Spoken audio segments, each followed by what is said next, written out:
Hello and welcome to UPSC Warriors. This is Nandini, your educator for the day, who is here with the daily newspaper analysis of the Hindu newspaper. So for everyone who's new here, please do consider staying in the session and enjoying the benefits of the very initiative that we have started with. And for all those who have been with us for a while, welcome back again. So for today's edition of the Hindu newspaper, we have articles that are certainly governance heavy, which is why I would like all of you to have complete attention while you listen to this, because these particular articles are going to have a significant impact on your answer writing. They are going to act as a fodder for your thought, just so you can make your answers stand uniquely in front of the others, those who have written some generalized answer or some not so generalized answer. So with that, I would quickly like to begin and introduce you all to the articles that we are going to deal with today. First up, we have the Abahaya clinics, which are certainly with respect to the Kolkata case that has recently happened. Next, we are here with the LGBTQIA plus entitlements again that we have recently, one we recently got 2 days back and another development we have got in today's edition. Then we are going to talk about the course institutes and the University Grant Commission. Post which we are going to talk about culture of adjournment, and judicial reforms are the two articles that we are going to discuss together, because these particular articles are the ones that are very much related. Post which we are going to talk about the heat resistant rice, which is an initiative by none other than Japan. That is our tech savvy country. Next up, we'll be talking about the validity of lie detectors, steel imports, followed by Russian fears loss of main information as Telegram is in a very dicey state. Then we'll be talking about how Paris wants a UNESCO title for cultural heritage. And then we'll be ending up the session by today marking the 85th years or 85th anniversary of the World War, and how the people there, I mean the people of Poland have reacted to it, have spoke about it. So let's quickly begin. So in Kolkata, recently the tragedy that happened, that has stricken a rage, a sense of, disappointment in the government by the very practicing doctors and the ally paramedics, stating that even if we are not safe, then I mean, what is the point? Of course, everyone has to be safe, but then again, safety at workplace is something that must be ensured by the organization, by the government, by the state laws, and so on and so forth. That's why the doctors of Kolkata have, come up together, and even some social activists have come up together and have sat on a strike. They are protesting just so this particular case can certainly make some serious reforms in terms of workplace security. So what happens when doctors go to strike? It is very obvious to understand. If there are doctors who are on strike, if the doctors certainly are on strike, then the entire system might collapse, because let's face it, we don't live in a very healthy environment, and hence it becomes very, very important that these people must be taken care of. So just so that the people of Kolkata do not face a lot of issues, because there are pregnant ladies, there are geriatric population, there are infants, kids, and then there are people who need certainly very emergent attention. Just so this set of population does not suffer, these people has started with two initiatives. One that is being mentioned here, which is the Abahaya clinic. That is basically a physical setting where there will be consulting and dealing with the patients. And the other initiative that they have begun with is telemedicine. So these are the two things that these people have started to address the generic population. The only thing that they are going to do, that they are not going to do, I should say, is that they are not going to entertain the patients in the hospital premises. They are going to stand by their oath, they are going to serve the people, but they are not going to stand by the organization they are working with. This is certainly a retaliation with whatever has happened in Kolkata, the tragic situation that has taken place, the case that is ongoing, the investigation which is ongoing, and everything in the middle, just to seek justice. Justice for not only the one who is not amidst us, but justice for also the ones who are there in the system working and maybe are the victims of a certain order of harassment, assault, or a certain kind of disturbance in the organization. Next up, let's talk about the LGBTQIA rights to get the ration cards. So what has happened is that the government and the Ministry of Food Distribution has now said that the people who are in a same-sex relationship are now allowed to get ration cards. If they are living in the same household, they are certainly allowed to claim ration cards, which is again a very, very, I should say, a milestone that we have reached in the status quo, because LGBTQIA few years back, as we have also discussed in the past session, that it was one such community that was not respected at all and discriminated at all times, and hence this is a landmark movement that the government has taken. Not only this, but in this particular article, it is also mentioned that the Union government, along with the Ministry of Health, has said that now if the deceased is not here, as in has left the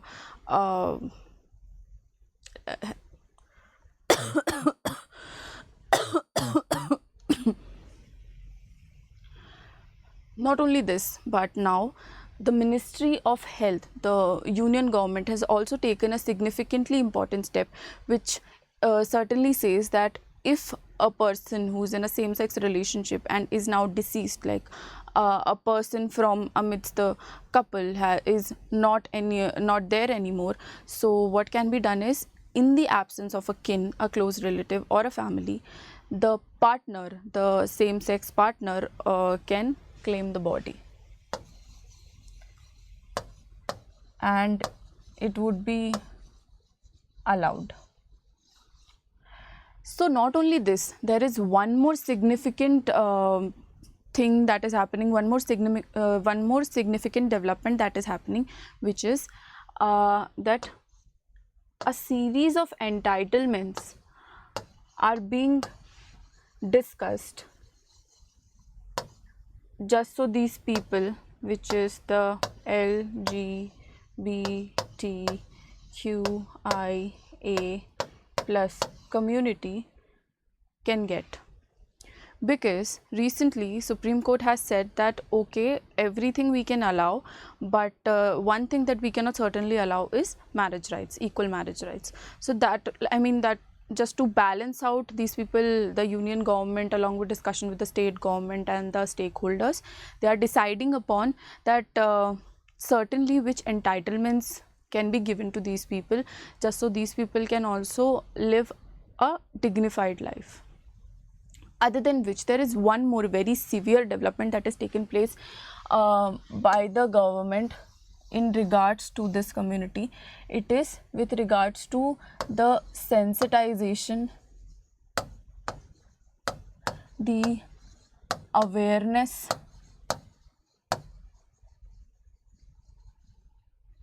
the acceptance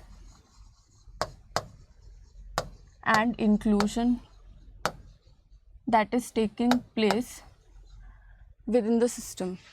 And not only this, the government is also devising such techniques, such technologies they are trying to integrate that can certainly address to the intersex, because certainly these are the people who are very severely impacted, since they cannot reproduce, they cannot think straight as to in which direction they should go, and they are very severely discriminated, and hence government is taking up steps just so they can also achieve similar rights. Next up, we'll be talking about fake universities, ghost institutes, and how Delhi is a state, Delhi is a union territory that has the highest number of such institutes. Let's start up with understanding what is a ghost institute. So, a ghost institute, like a ghost, what is a ghost? A ghost is anything that is not there, which is absent, or maybe say is imaginary, that exist, but that does not exist at the same time, right? That's what is being talked about in here, because according to UGC, which is the University Grant Commission, they make it certain, in fact they have reiterated to this very fact a lot many times, that it is very, very important for a university to be NAC accredited. Only when it is NAC accredited, it is only then it would be recognized as a university. Now, what has happened in the status quo, as in why so much of drama? So, what happened was, recently a team from the Hindu visited Delhi. This is the Daryaganj place of Delhi, and they saw that there was a place that had in its name, that had a hidden TY, in their name itself. So when closely, as in from a distance when it was seen, then it was spelled as spiritual universe. But when a little close examination had taken place, then it was seen that it was a spiritual university. And as I said, that according to UGC, not everyone can use this particular title. So what happened next? The team went inside and looked for people who would be working there, saw a front desk manager and had a conversation with that person. What that person said? That person said that I am a messenger of God. I am a messenger of God, and you are no one to tell me what I can do and what I cannot do. These particular nuances basically came into notice only when there were reports that were made. Reports in the sense of that the institute does not exist, or the institute is not giving degree, or class is not held. So that's when UGC took this step that okay, you need to understand that there are certain guidelines that an institute needs to follow. Only then that institute can be called as a university. But then there is no significant change. In fact, this particular university has been, or this particular institute per se, has been in the radar of UGC since 2017. It has been in the radar since 2017, and still I guess there is no change as such. They are just sticking to their old methodologies. And not only that, you know, it is also reported that as I mentioned previously while I started up with the article, is that it is Delhi that reports high number of such fake universities, high number of such ghost institutes, and like hence it is high time, because if all of this is happening in the national capital region, this is very, very concerning. And in a department as pious, as pure, and as traditional as that of education, if these particular things are happening, then of course the country, the government, the countrymen need to be concerned. That's what it is relevant to this particular article. Next up is the culture of adjournment. We have been looking at this particular case even for say Kolkata. We have been reading this for a while now, that justice delayed is justice denied. They know that the justice that would be served for them can take as long as 32 to 10 to 32 years, and that's why they are like, okay, let it go. We don't want to mess our money, we don't want to invest our time, we don't want to involve ourselves in this entire drama, because we are the normal people and nobody is going to listen to us. President Murmu in this particular conference has, brought down a term which is the black coat syndrome, saying that just like the patients feel helpless in front of the doctors, and that situation is known as a white coat syndrome. It is similar, I mean the case is pretty much similar to those of the lawyers, wherein the laws, the articles, the rights, the how to go about the entire situation, normal people don't know. Since they don't know, they are vulnerable to their flag bearers, the advocates, the judges, and they have their faith in them. But then the faith also becomes questioned after a while when things like this happen, when the delay is as long as this much of time. President Murmu stated that we should be very mindful for at least the women and children and deal with them on time, because it is seen that at certain times the cases are prolonged so much so that the person who was a child while the crime was committed becomes an adult after a while.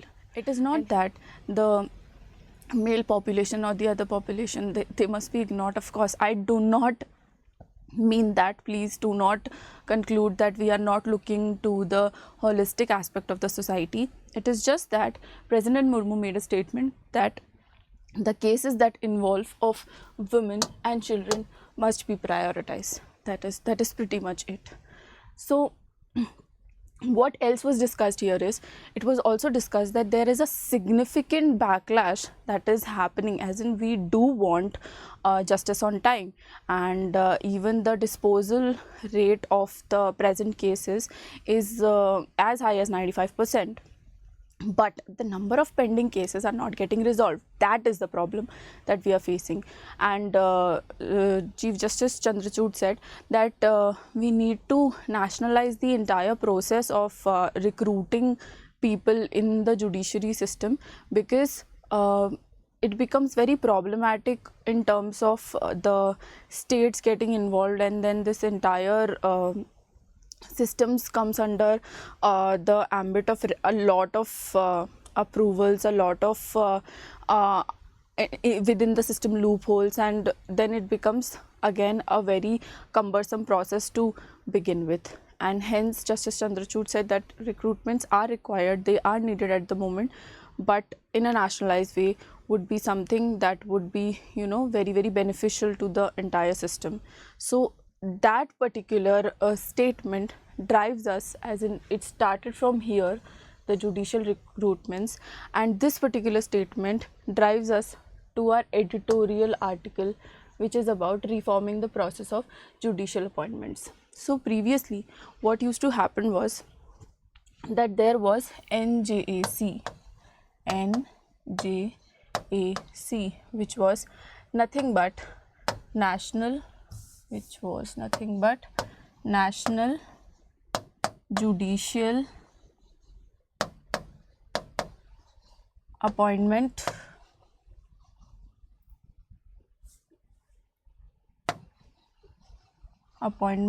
Commission, which in 2014 got dissolved. So what used to happen in this is, in National Appointment Judicial Commission, there was a colloquium, which is the present case. Spelling, I am not pretty sure, but yeah, that should be it. There was a colloquium, and along with this, there were people from the law ministry who were involved, along with eminent people who would be relevant to the appointments. So this entire process was a lot more comprehensive back then.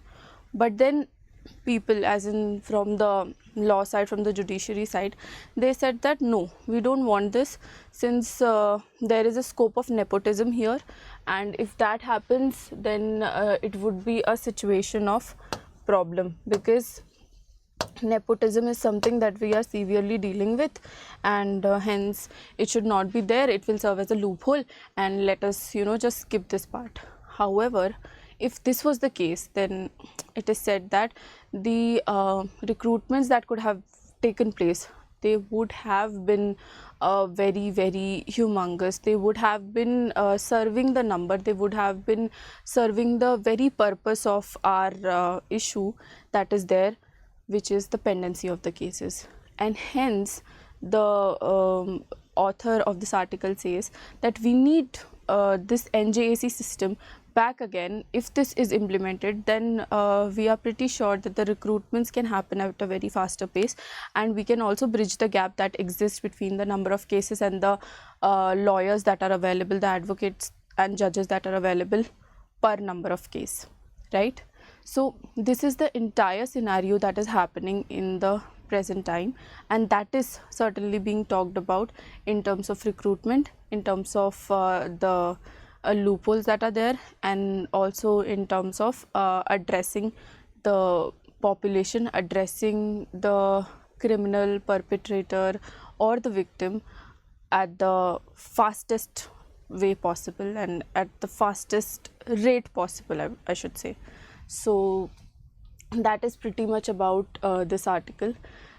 Now, what happened in Japan, if we talk about as to why there is a heat resistant rice that is being developed, it is for the very fact that, like, in so much of time, it is the very first time that Japanese saw a shortage in their staple food, which is rice. Why this happened? This majorly happened due to increase in temperature and increase in dryness of the region. Because of this particular thing happened. And why increase in temperature and increase in dryness happened? It was majorly because of climate change. Hence, Japanese devised a way, as in they are very technically sound, and hence they devised a way wherein they can have a rice variant that is heat resistant. Because it is said that for rice, if it is opaque, very milky white, then it is not suited for human consumption, and hence this particular issue becomes a point of concern, because staple food is in danger, is in the ambit of getting short, or is in the ambit of not having enough supply. Then it is important that alternatives must be sought, And that's why Japanese took this particular step, because imagine a time if we don't have wheat and rice. Can you just survive on veggies? Can we as Indians do that? The question is very, very important to address, because climate change is not discriminating. It is also reaching us as much as it is reaching to Japan and other countries.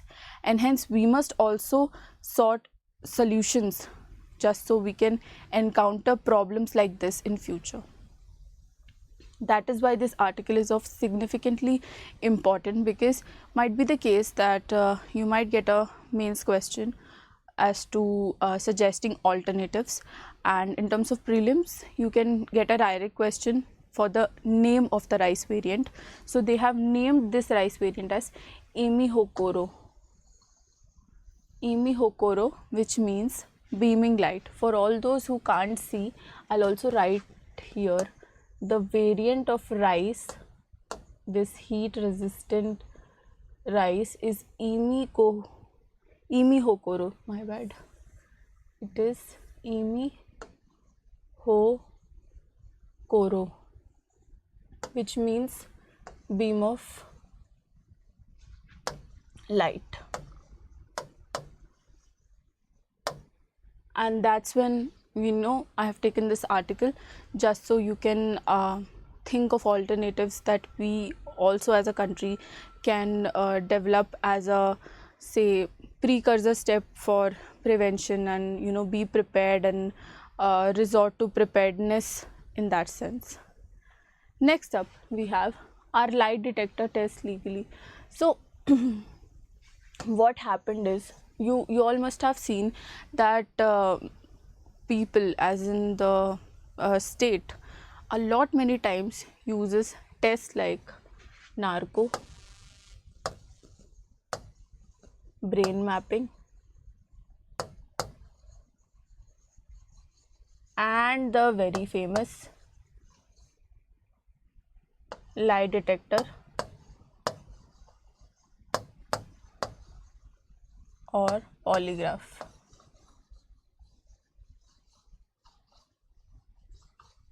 What happens in this is that these particular tests are nothing but deception detection test. Deception detection tests are the ones that identify when a person is deceiving. All three tests have different modalities. Narco majorly works on the principle of sedation. A drug is given to the person who is undergoing narco, and then questions are asked, and his responses are taken such. Also the body activities, the physiological changes are recorded. In terms of brain mapping, questions are given, and there are certain electrodes that are placed on your face, your brain and your hands, just so electrical activity can be mapped, and that is compared with the normal activity, and then the points are made, the report is made that okay, if this particular thing is happened, if there is certainly a spike in some range, then there has to be something that can be talked about more with this particular person in those regards. And then the very famous polygraph. In polygraph, nothing but the heartbeat, blood pressure and the vitals are kept in check while asking certain questions that are related to the say event, for whichever the case the polygraph test is happening, and with the use of it, the deviations from the normal indicate that okay, there is a certain problem with this particular event. Now what happens in this is, there is a major setback here, which is that in-depth analysis cannot be done, because whatever you will ask, on the basis of that only the person will answer. So a lot of comprehensive analysis cannot be done, but at the same time these particular tests have again a major setback that people may or may not have thought about it, which is challenging our Article 21. Remember something known as right to speech right to stay silent, right to privacy.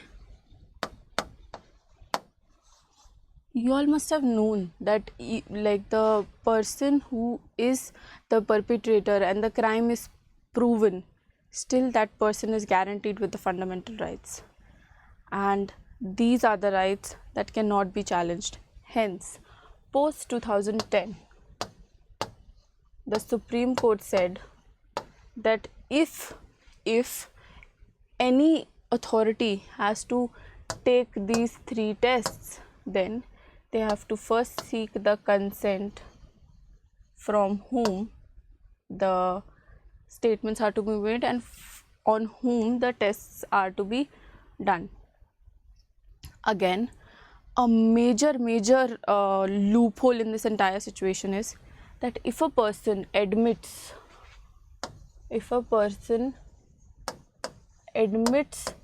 to crime in the effect or in the impact of these 3 tests, it will not be taken as a testimony. A separate statement needs to be made if you want that this particular statement needs to be recorded, as these 3 tests are induced, they are like they are forced, and hence the constitution, the judiciary system does not allow it at any point. They are like, get the statement in the absence of these 3, in the absence of any external force, it is only then that will count. Next up, we have an article that is certainly concerning because Vietnam and China, they are exporting to our country and we are importing from them. Why is it a cause of concern? It is a cause of concern because our production levels have reduced due to this. Our production levels have come down because of the very fact that we are getting the steel from these 2 places at the same amount that we are producing, and hence the people are preferring that we should import rather than produce. What is the issue? So the steel majorly got produced from ship recyclement, and the ship got recycled. Now it is not happening. Because this is not happening, there is a lot of issue that the government is facing. Then again, the GDP won't increase if the imports are happening. So the author says, the reporter has said that just to address this problem, we need to devise a way wherein these imports have a significant tax on them and they cannot enter our domestic territory with the same price point because we are at loss here. And hence this article is important because in 3 years, this is the lowest dip that we have faced. This is the lowest dip that has occurred to this entire industry. Telegram ban, everyone is aware about. Why? Because the CEO got arrested. But why is it a matter of concern to the people of Russia? As in, people get arrested every now and then. What is the problem? So the problem here is that the Russian government, as in when it got into a fight with Ukraine, it got into a conflict with Ukraine, it banned the majority of social media channels, the majority of social media apps that were there. So Russia at present has nothing. It does not have Facebook, it does not have Instagram, it does not have X, formerly Twitter. It has nothing to communicate with, or it has nothing to have tabs on with the most uncensored news. Telegram served as a source to all that information. All of the information could reach to them, the entire global news, anything and everything that they need to access. They could access it from Telegram in the most raw form, in the most unbiased format, in the form that they could, have an analysis on. But now that the CEO is arrested, the popularity is under the ambit of a question mark. It is being questioned as to what will happen if this is going to continue. And hence the people there are very concerned, because if Telegram shuts, then the day is not there that we don't get any update on Russia and Russia goes under the same situation, vice versa. And it would be a very, very, very problematic thing, because the people will be the one who will be suffering the most, and this should not have been done. Telegram was the only place for Russians to interact, to take updates from their loved ones, and also to have tabs on the ongoings of the world. If this is going to shut, then it would cause serious implications on the lives of the people of Russia. Next up, we have a very prelims oriented article, which is that Paris seeks a UNESCO heritage status for its zinc roofers. So in Paris, what is there is, since almost 2 centuries, the people on their roof have zinc rooftops. They have zinc rooftops, and this particular rooftop pattern has contributed to the skyline of Paris, which is a grey skyline. Paris people have said that since we are, we over 200 years, what we have done is we have preserved this particular thing. Since we have preserved this particular thing, hence we want that UNESCO accredits us. UNESCO accredits us with a heritage status, because this is the ancient culture that we have preserved for long and we need it. Now, this particular article will become relevant when this particular demand is accepted. As of now, you need to be aware about this, since they have asked UNESCO to accredit them, and nothing has happened. As and when this particular thing gets a heads up, sure, this would become a very prelims oriented article, and also for your SSC, CGL and other one-day exam. Today is marked as the 85th anniversary of the World War. What is happening here is, so the place wherein this particular site was shot, this particular image was shot, was where the bombing started, was where the Nazi began with the outbreak. They started to ruthlessly just trouble the Polish, and then did not stop for a very, very long time, and hence the Prime Minister went back here to commemorate all those who lost lives. This becomes important for your one-day examination. UPSC may or may not ask this, because this is a very direct question, but for one-day examination this is very, very relevant. Let's quickly discuss how all of these articles will serve as a help to all of you. Starting up with the first article, we can integrate this particular article as a good governance practice, because the people here, the doctors here, have made sure that the people do not suffer, and at the same time are also concerned about the justice.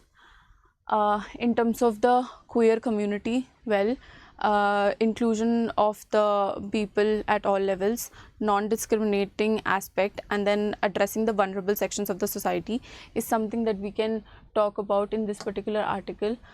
Sure, may be the case that a direct prelims question would not be asked. However, a statement based question can come up, stating or asking about what all are the rights and which are, or entitlements which are given to the people of the queer community, and it might be the case that they mention about the marriage rights and the rights which are not yet been talked about, and hence it becomes very important for all of you to know what are the developments that have taken place. If we quickly revise, then the developments that have taken place are: number one, that we recently talked about, is about claiming the body if in the absence of a family. Number two, ration cards. Number three, the intersex surgeries that can take in place, the biological advances that are taking place in order to address the intersex community, and then also having a joint bank account, are the four things, are the four developments that have taken place and that can be talked about. And there could be a fifth or sixth statement that might not talk about these rights, but might talk about the other rights, which could be confusing. So it is very important to know that what all is been done, because whatever is not done is a long list. Whatever entitlements are not present is a long list, and hence going through the entitlements that are being given, that's comparatively easier, and hence that is something that should be paid attention to. In terms of your mains answer writing, this could be a direct question as to what the government is doing for the queer community. And for sociology also, this Indian society and sociology, this particular topic is very, very burning, and hence people with that optional must, come up with things, point of views, just so we can address all the things under the same ambit, and we cover this article. In terms of fake universities, this could be termed as an example in terms of bad governance practice, and that's pretty much it, because I don't think that any one-day examination or prelims for that matter would quote a question from this. However, one question that can be asked is upon the UGC Act. So the UGC Act that stated about this was of 1954. I mean, that spoke about NAC majorly. So that can be a question, but again, that is a more net heavy question, as in the national eligibility test that we have for teachers. That's a more net heavy question, but again, if you are looking forward to reading about it, sure. Next up, we have for the judicial recruitments. Again, these particular articles, both of them, can serve as a fodder for your answer. In terms of one-day examination, if I talk about, then it could be the case that this black coat syndrome, when was it coined and by whom was it coined, could be a question that can be asked, but I don't think the probability is much. But in mains, of course, it could be black coat syndrome could be a full length question for 150 words, I guess, because it certainly talks about how the judicial system is not trusted anymore and at the present times, and how it should improve at the same time. Cool. Then for Japan, the name, as I had already mentioned, name is one such thing that can come in your prelims examination, not only in prelims examination but also in other one-day examination. So that is something that we need to focus. This particular is ethics heavy a little bit, and that needs to be focused upon that aspect only. It might be the case that it might appear in polity a bit, since this particular judgment, the 2010 judgment, came because of the 99th Constitutional Amendment Act. Don't register this as something else, please. This is Constitutional Amendment Act. So that could be also the case. A prelims question can be formed for this, asking the act number, and which is the 99th Amendment Act. And then we have for steel. I don't think that would be a prelims question as such, but for your mains can act as a fodder for your answer, because imports are something that needs to be addressed to, and that needs to be, you know, supervised with, because if imports exceed a lot, it will cause harm to our economy.